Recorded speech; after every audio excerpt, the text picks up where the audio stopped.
Hi, this is Tonja Atomic, and you're listening to the Movie Rage Show. It's time for the Movie Rage, and tonight's victim is director Tonja Atomic, that has done Manos Returns amongst many other films. Hello. Hello. What have you been up to lately? Anything that we can check out right now, or anything that we might expect to check out later? Well, and as far as right now, I've got a short film in Hobo with the Trash Can, which is out right now at various places for sale. If you look it up online, you'll find numerous places. I think Best Buy is one of the places. And that's right now. Also, Manos Returns is on Amazon. I think it's still on Amazon Prime, as well as a few other streaming services. And I have a YouTube page where I have a lot of my short films. These films that are streaming on there, how's that working out for you right now? How's the process for you to actually get a small budget film, or anything that's a short length film? How do you actually get to the process to where you can? Because these days, it's not easy to simply just promote it, put it on something, and it's streaming anywhere. I mean,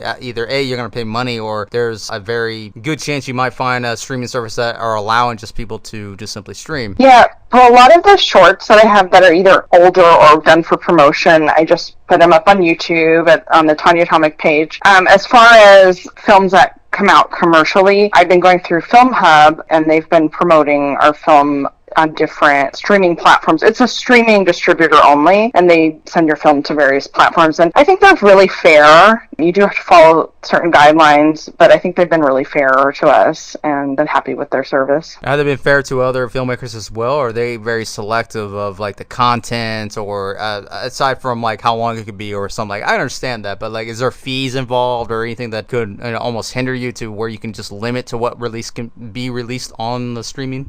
There's no fees, but you do have to follow their guidelines, and you have to have certain elements. So you have to have thumbnails, you have to have closed caption files, and different things up to their standards. And as far as content, I honestly don't know. I only have used them for Manos Returns and Plain Devil, and they accepted both. So I honestly don't know what their selection process is, how that all works. Have you tried to shop these out on festivals as well, or do you go straight for the streaming first? Is that a lot easier for you than to get these out on festivals and get that in circulation? I went to festivals with both, but I was selective, partially because of genre and also because of financial reasons. So like for Plain Devil, I did a lot of local festivals and did really well. People seemed to really appreciate the film. And for Manos Returns, we mostly went to genre and horror type festivals, and we did pretty well there. We actually had our debut at Seattle Crypticon Festival.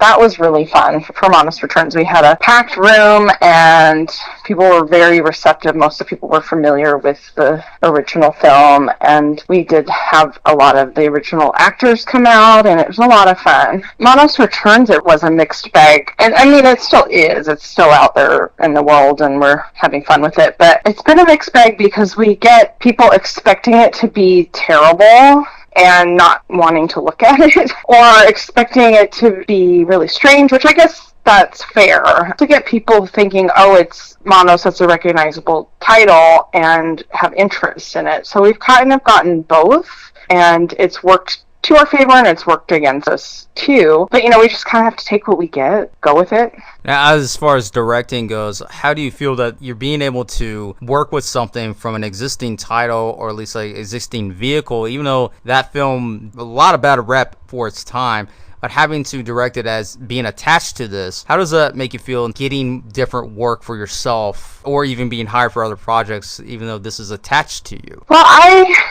hope that my directing style showed through the film. Manos Returns is definitely going to be a film that has its own flavor, and there's nothing that I'm ever going to do again that's going to be like this. Having that as probably the best known thing that I've ever done, I don't know if that's going to be good or bad down the road. I think as a recognizable name, it's been a little bit good, but as far as film speaking for me and my style, I don't know, because I know I'm never going to make a film like this. I'm never going to do a film with the same style, unless I do a Manos 3. I'm never going to do a film with the same style ever again because it's so specific. So I hope that people understand that. I don't know. But that being said, I think it does have a little bit of Tonja Atomic flavor to it. Especially a genre that you like working with. Does this give you a new insight working with this particular project than you did with any other projects that you worked with before? Well, I guess it made me think in a different way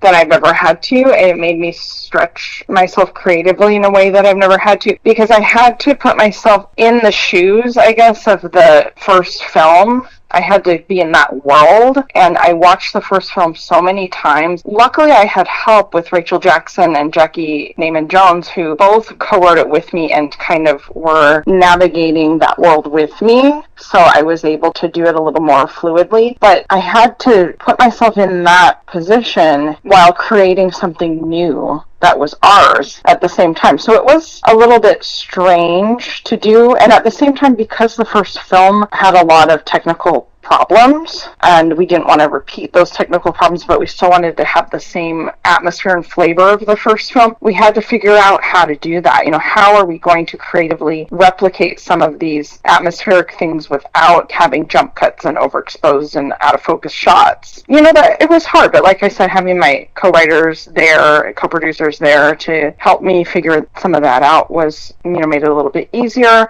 But like I said, it was an experience that I will never repeat unless I do a Manos 3. So it was really different. I had to think differently than I normally do. And I learned a lot, but it was a lot of specific things, like to the Manos world, that I probably won't use again. It's an interesting experience. As far as the financial part of it, you had a Kickstarter a while back when you started this project. Did fairly well for that, but managed that in terms of getting your money back or having to refinance yourself for the other projects. How did that work out for you on this? Was this more of a huge risk than anything else, or did it actually pan out to almost meet you in the middle? Well, I think that Rachel, Joe, Sherlock, Jackie, and I are all really good at making a lot with little.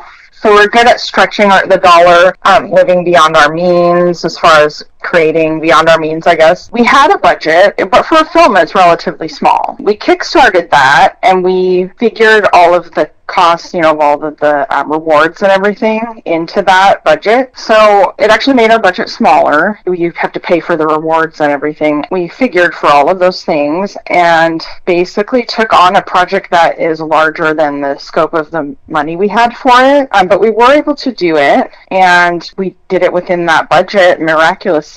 And so, you know, we didn't have to really go out of pocket very much. Did put a lot of what they call in-kind work, you know, like a lot of extra hours and sweat equity kind of thing that we didn't actually get paid for. But I think we got paid back in the accolades and the fan response. Made a little money from the film, but not a lot. It's not anything I'm going to, you know, retire from or anything like that. But I think some of the fan response we've gotten, some of the critical response we've got, it's really been really amazing. And I feel like that's kind of been a payback. Now, with your other works that you're currently working on, how does the finance work for you on that? Do you have to ensure that you're financially being careful about that, or is there other ways that can help benefit you to finance these films? As far as it goes, you know, budgeting with finances, I put a lot of my own money. I do a lot of out-of-pocket costs. I'm not making a ton of money back most of the time. In fact, a lot of times I'm not even breaking even. Even on Plain Devil, I didn't put a lot of money into it, but I don't even think I've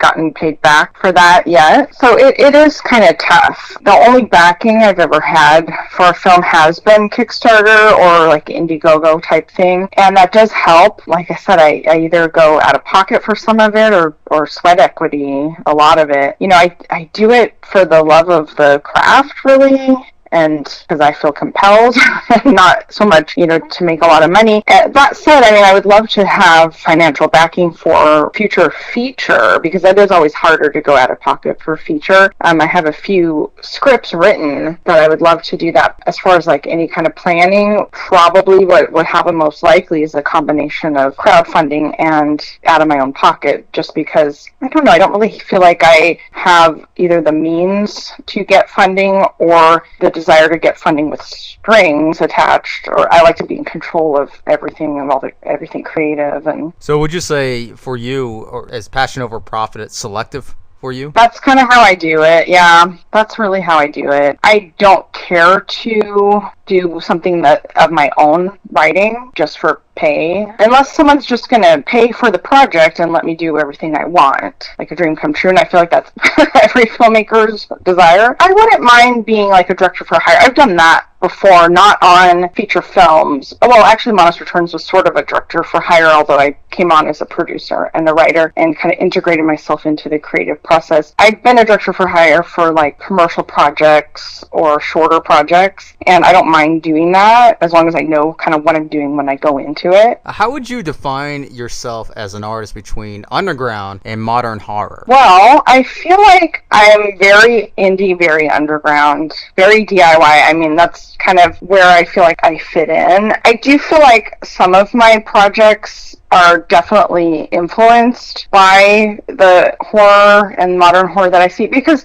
it's something I enjoy. So I do go out and watch modern horror films, but I really think that my stuff is more personal, maybe a little bit strange in a personal way, like in its own unique way. And so I think because of that, I'm a little more underground and indie. How would you define the progress and success in between the two as you weigh out the financial and as well as your passion and as well as all the work involved? Do you think the progress is pretty much the main key over the success? Pretty hard, especially within this area, especially when you don't have quite a bit of what you need. Depends on how you define success, but I do have goals that I like to hit and achieve, and by making those goals, I feel like it makes me a better filmmaker, and it makes me have to learn certain things and up my game, I guess, a little bit. I don't know what success means, actually, to me. You know, does it mean I'm making enough money to sustain myself without having a second job? Right now, that's not true, but I also have a part-time job where I supplement my income with my filmmaking stuff. So to me, I feel like that's successful, because there was a long time where I had a full-time job and I was trying to be a filmmaker kind of like on the side, and that was hard to navigate, and it's a little easier now, and this is kind of like the goal that I wanted.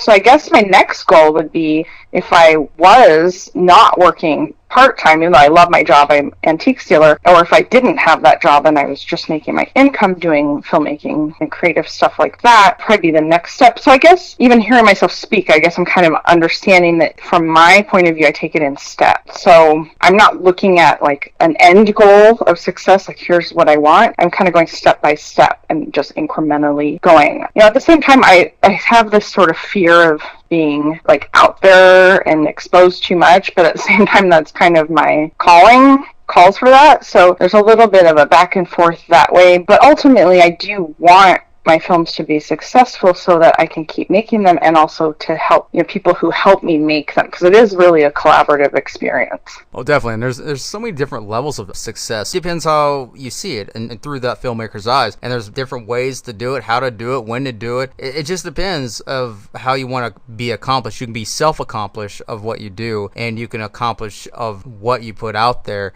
But again, it just depends on the viewer and how do you present that to the audience, of course. I feel like certain things, you know, like I write short stories, and there's certain times where I feel like, oh, this story is finished, this is how I like it, it's ready. I never really feel that way with a film. I always feel like there's stuff I can do better, there's stuff I need to learn how to do better for next time, because there is a technical aspect to it as well, and a creative aspect, and you gotta meld the two, and you're also doing so many things. You know, you're writing, and you're acting, and you're looking at a visual, and you're hearing the audio. There's so many elements that I feel like I don't know if I ever will achieve a film where I feel like that's what I intended, that's what I want, it's the perfect film, because I feel like I'm constantly learning, and there's always new technology too. I always feel like I'm, you know, a young learner every time I make a film. There's so much to learn, so much I don't know, and I'm just doing what I can at this level. So as far as making like a good film, being successful in that way, I don't know if I ever will achieve that. Go ahead and plug in any websites or any projects or anything else that you'd like to add. It's not finished yet. I'm doing an anthology project with Ron Ford, Tim Ritter, and Joe Sherlock. I'm not sure when exactly that's coming out, but that's my next thing. And then I have a few things coming up with Michelle Nesk, who was on your show recently. Got 333 Illuminati, the full version, and a couple other things that we're working on. So it's on Amazon Prime. Manos Returns, and it's on a bunch of other streaming services, but sometimes, since I'm not the one in charge and we go through Film Hub, it changes sometimes, and so I don't know exactly what the current ones are. But I think if you look it up and you look up where to watch, it'll point you to it. We might be on Roku, a couple streaming services like that. You can order the DVD at monosreturns.com. There you have it, everybody. That is director Tonja Atomic.